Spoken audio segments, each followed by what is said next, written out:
ستړي زندگی با لارمان سروي باید چې دومره فکر لانسان سروي.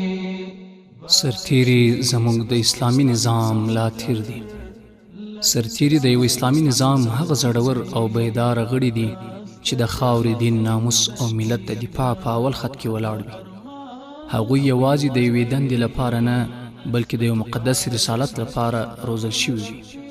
دا رسالت د وطن ساتنه، د اسلام حراست او د مظلومو خلکو ملاتړ دی.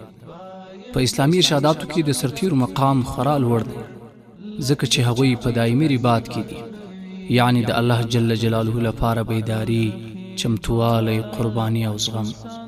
رسول الله صلی الله علیه وسلم فرمایلی: رباط یوم فی سبیل الله خیر من الدنیا وما علیها، رواه البخاری و مسلم.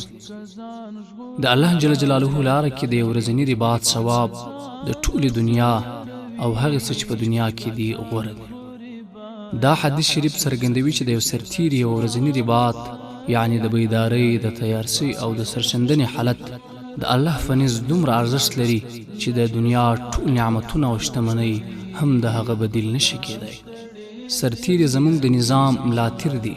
لکه څنګه چې ملاتیر د وجود د ټینګښت اساس وي، همداسې سرتیر د اسلامي نظام د ثبات او دفاع بنسټ جوړوي.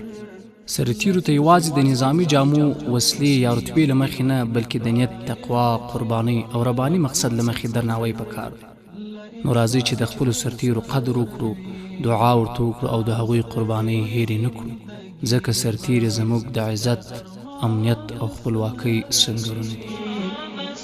باید چې دومره فکر لانسان سره وي، باید چې دومره فکر لانسان سره وي.